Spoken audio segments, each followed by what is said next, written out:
জয় গৌর, জয় নিতাই। আজ 11ই চৈত্র 1431 ও 25শে মার্চ 2025 মঙ্গলবার, একাদশী পাপমোচনী। এই পাপমোচনী একাদশীর দিনে আমি শ্রী চৈতন্য চরিতামৃত পাঠ করছি। আজ আমি পাঠ করছি শ্রী চৈতন্য চরিতামৃতের মধ্যলীলা প্রথম খণ্ড, প্রথম পরিচ্ছেদ, শ্রী চৈতন্য মহাপ্রভুর শেষ লীলার সংক্ষিপ্ত বিবরণের শ্লোক 19 থেকে 33। হরে কৃষ্ণ হরে কৃষ্ণ, কৃষ্ণ কৃষ্ণ হরে হরে, হরে রাম রাম রাম হরে হরে। শ্লোক 19। তার মধ্যে 6 বৎসর গমনাগমন, নীলাচল গৌড় সেতুবন্ধ বৃন্দাবন। শ্লোকার্থ: শেষ 24 বৎসরের প্রথম 6 বৎসর শ্রীচৈতন্য মহাপ্রভু নীলাচল, গৌড়, সেতুবন্ধ, বৃন্দাবন আদি ভারতের সর্বত্র ভ্রমণ করেছিলেন। ইতি শ্লোক 19। শ্লোক 20। তাহা যেই লীলা তার মধ্যলীলা নাম, তার পাছে লীলা অন্তলীলা অভিধান। শ্লোকার্থ: সেই সমস্ত স্থানে মহাপ্রভুর যে সমস্ত লীলা সেগুলিকে বলা হয় মধ্যলীলা, এবং তারপর যে সমস্ত লীলা সেগুলিকে বলা হয় অন্তলীলা। ইতি শ্লোক 20। শ্লোক 21। আদি লীলা, মধ্যলীলা, অন্তলীলা আর এবে মধ্যলীলার কিছু করিয়ে বিস্তার। শ্লোকার্থ: শ্রী চৈতন্য মহাপ্রভুর লীলা আদি লীলা, মধ্যলীলা ও অন্তলীলা এই 3টি ভাগে বিভক্ত। এখন আমি বিস্তারিতভাবে মধ্যলীলার বর্ণনা করব। ইতি শ্লোক 21। শ্লোক 22। অষ্টাদশ বর্ষ কেবল নীলাচলে স্থিতি, আপনি আচরি জীবে শিখাইলা ভক্তি। শ্লোকার্থ: 18 বছর ধরে শ্রী চৈতন্য মহাপ্রভু জগন্নাথ পুরীতে অবস্থান করেছিলেন এবং স্বয়ং আচরণ করে সমস্ত জীবদের ভগবদ্ ভক্তি শিক্ষাদান করেছিলেন। ইতি শ্লোক 22। শ্লোক 23। তার মধ্যে 6 বৎসর ভক্তগণ সঙ্গে প্রেম ভক্তি প্রবর্তাইলা নিত্যগীত রঙ্গে। শ্লোকার্থ: তার মধ্যে 6 বৎসর শ্রীচৈতন্য মহাপ্রভু তার ভক্তদের সঙ্গে নৃত্য গীত করার মাধ্যমে প্রেম ভক্তি প্রবর্তন করেছিলেন। ইতি শ্লোক 23।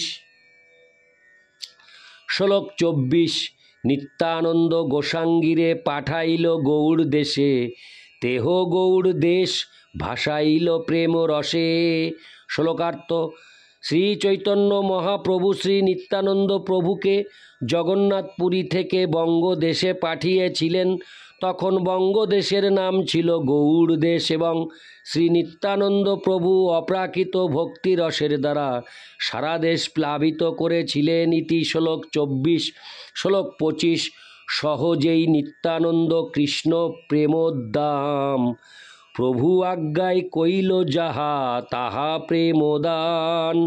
শ্লোকার্থ: শ্রী নিত্যানন্দ প্রভু স্বাভাবিকভাবে ভগবৎ প্রেমে আত্মহারা, আর তখন শ্রী চৈতন্য মহাপ্রভুর দ্বারা আদিষ্ট হয়ে তিনি যেখানে সেখানে কৃষ্ণ প্রেম দান করলেন। ইতি শ্লোক 25। শ্লোক 26। তাহার চরণে মোর কোটি নমস্কার, হরে কৃষ্ণ, চৈতন্যের ভক্তি যেহ লওয়াইল সংসার। শ্লোকার্থ: শ্রী নিত্যানন্দ প্রভুর শ্রীপাদপদ্মে আমি অসংখ্য প্রণতি নিবেদন করছি, যিনি সারা জগৎকে শ্রী চৈতন্য মহাপ্রভুর ভক্তি প্রদান করেছেন। ইতি শ্লোক 26। শ্লোক 27। চৈতন্য গোসাঙ্গী যারে বলে বড় ভাই, তেহ কহে মোর প্রভু চৈতন্য গোসাঙ্গী। শ্লোকার্থ: শ্রী চৈতন্য মহাপ্রভু শ্রী নিত্যানন্দ প্রভুকে বড় ভাই বলতেন, আর সেই শ্রী নিত্যানন্দ প্রভু শ্রী চৈতন্য মহাপ্রভুকে প্রভু বলে সম্বোধন করতেন। ইতি শ্লোক 27 শ্লোক 28।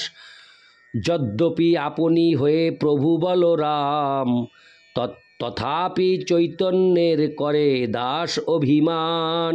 শ্লোকার্থ: যদিও শ্রী চৈতন্য প্রভু স্বয়ং বলরাম, তবুও তিনি নিজেকে শ্রী চৈতন্য মহাপ্রভুর দাস বলে মনে করতেন। ইতি শ্লোক 28 শ্লোক 29। চৈতন্য সেব চৈতন্য গাও, লও চৈতন্য নাম, চৈতন্যে যে ভক্তি করে সেই মোর প্রাণ। শ্লোকার্থ: শ্রী নিত্যানন্দ প্রভু সকলকে শ্রী চৈতন্য মহাপ্রভুর সেবা করতে, শ্রী চৈতন্য মহাপ্রভুর নাম গ্রহণ করতে, শ্রী চৈতন্য মহাপ্রভুর মহিমা কীর্তন করতে অনুরোধ করেছিলেন। শ্রী নিত্যানন্দ প্রভু বলেছিলেন, যে শ্রী চৈতন্য মহাপ্রভুকে ভক্তি করে সে আমার প্রাণের মতো প্রিয়। ইতি শ্লোক 29 শ্লোক 30। এই মতো লোকে চৈতন্য ভক্তি লওয়াইল, দীনহীন নিন্দক সবারে নিস্তারিল। শ্লোকার্থ: এভাবেই শ্রী নিত্যানন্দ প্রভু জাতি ধর্ম বর্ণ নির্বিশেষে সকলের কাছে শ্রী চৈতন্য মহাপ্রভুর শ্রীপাদপদ্মের প্রতি ঐকান্তিক ভক্তিদান করলেন। তার ফলে দীনহীন, অধপতিত ও নিন্দুকদের পর্যন্ত তিনি নিস্তার করলেন। ইতি শ্লোক 30 শ্লোক 31। তবে প্রভু ব্রজে পাঠাইল রূপ সনাতন, প্রভু আজ্ঞায় দুই ভাই আইলা বৃন্দাবন। শ্লোকার্থ: তারপর শ্রী চৈতন্য মহাপ্রভু শিল রূপ গোস্বামী ও শিল সনাতন গোস্বামী দুই ভাইকে শ্রীধাম বৃন্দাবনে যেতে আদেশ দিলেন। তার আদেশে তারা তখন শ্রীধাম বৃন্দাবনে গিয়েছিলেন। ইতি শ্লোক 31 শ্লোক 32। ভক্তি প্রচারিয়া সর্বতীর্থ প্রকাশিল, মদন গোপাল গোবিন্দের সেবা প্রচারিল। শ্লোকার্থ: বৃন্দাবনে গিয়ে এই দুই ভাই ভগবত ভক্তি প্রচার করেছিলেন এবং বহু লুপ্ত তীর্থ উদ্ধার করেছিলেন। তারা বিশেষভাবে শ্রী মদনমোহন ও শ্রী শ্রী গোবিন্দজির সেবা প্রবর্তন করেছিলেন। ইতি শ্লোক 32 শ্লোক 33। নানা শাস্ত্র আনি কইলা ভক্তি গ্রন্থ সার, মূঢ় অধম জনের তেহ করিলা নিস্তার। শ্লোকার্থ: শিল রূপ গোস্বামী ও সনাতন গোস্বামী বৃন্দাবনে বহু শাস্ত্র নিয়ে এসেছিলেন এবং সেগুলির সার সংগ্রহ করে ভগবত ভক্তি বিষয়ক বহু শাস্ত্র প্রণয়ন করেছিলেন। এভাবেই তারা সমস্ত মূর্খ ও অধঃপতিত মানুষদের উদ্ধার করেছিলেন। তাৎপর্য: শিল শ্রীনিবাস আচার্য গেয়েছেন, নানা শাস্ত্র বিচারণৈক নিপুণৌ সদ্ধর্ম সংস্থাপকৌ লোকানাং হিতকারিণৌ ত্রিভুবনে মান্যৌ শরণ্যাকরৌ রাধাকৃষ্ণ পদারবিন্দ ভজনানন্দেন মত্তালিকৌ বন্দে রূপ সনাতনৌ রঘুযুগৌ শ্রীজীব গোপালকৌ। শিল রূপ গোস্বামী এবং শিল সনাতন গোস্বামী প্রমুখ ষড় গোস্বামীরা অত্যন্ত নিপুণতা সহকারে নানা শাস্ত্র বিচার করে জনসাধারণের মঙ্গলের জন্য ভগবত ভক্তি রূপ সদ্ধর্ম প্রতিষ্ঠা করেছেন। অর্থাৎ এই সমস্ত গোস্বামীরা বৈদিক শাস্ত্রের ভিত্তিতে ভক্তি বিষয়ক বহু গ্রন্থ রচনা করেছেন।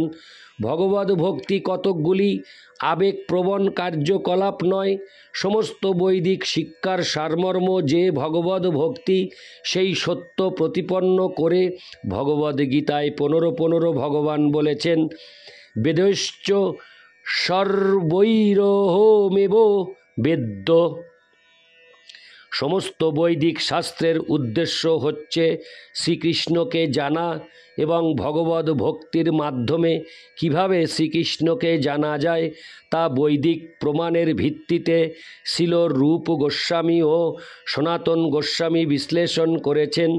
তারা এত সুন্দরভাবে তা প্রকাশ করেছেন যে মহামূর্খ এবং অতি অধঃপতিত মানুষেরাও এই পন্থা অবলম্বন করতে পারে এবং ভগবদ ভক্তি অনুশীলন করার মাধ্যমে ভববন্ধন থেকে মুক্ত হতে পারে।